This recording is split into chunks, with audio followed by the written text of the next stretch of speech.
Before Toru Dutt explores memory and grief, she grounds our Casuarina tree in a tangible biological world. She describes a massive trunk, deeply scarred and constricted by a thick green creeper winding round and round its bark. The sheer tightness of this embrace would kill almost any other plant, yet the Casuarina thrives. It wears this parasitic vine like a scarf, supporting crimson clusters of flowers that attract birds and bees throughout the day. These opening lines present a portrait of raw biological endurance and physical majesty. As the poem shifts to dawn, we see a gray baboon sitting at the crest of the tree. He is as still as a statue, watching the sun come up. Below him, the surrounding ecosystem wakes up. The baboon's offspring leap through the lower branches, kokillas sing out to hail the day, and water lilies gather like massive snowdrifts in the tree's vast shadow. This stanza builds a joyous, highly active observation of nature, where every creature finds a sanctuary in the tree's presence. Yet this physical majesty is merely the surface of a much deeper, invisible bond that makes the tree dear to the speaker's soul.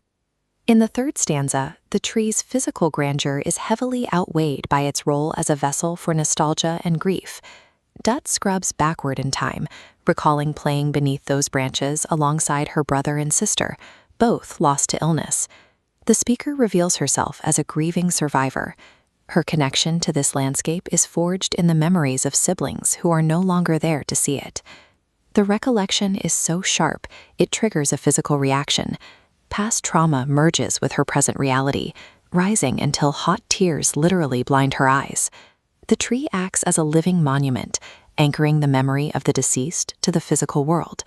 This psychological connection eventually manifests as an auditory hallucination. Dutt hears a dirge-like murmur, an eerie, ghostly speech from the tree itself, as if it is mourning the lost children right alongside her. This grief refuses to stay confined to a single garden in India. It follows her as she travels across the world. Even when traveling along the distant, moonlit shores of France and Italy, she hears that exact same wailing music.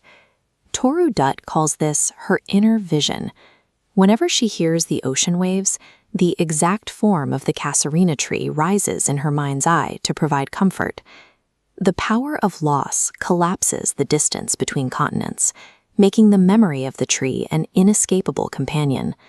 Faced with this enduring pain, Dutt makes a deliberate choice. She decides to consecrate a lay, to compose a poem specifically to honor the tree and those sleeping in eternal rest. She draws a parallel to the deathless trees of Borrowdale, leaning on a literary allusion to the immortal yew trees of Wordsworth's poetry.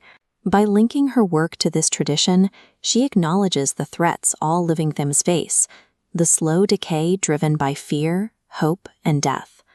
Writing this poem is an aggressive defense against that decay. She is elevating a biological organism into a permanent literary artifact. Dutt calls her own verse weak, yet she holds absolute conviction that the love woven into these lines will guard the tree. As long as the text survives, the memory of her brother and sister, companions she calls dearer than life, survives right alongside it. The poem's arc is now complete, having moved from the firm reality of the physical tree to a state of total emotional consecration. Toru Dutt overcomes the threat of oblivion, proving that while bodies die, art and love transform simple memories into enduring monuments.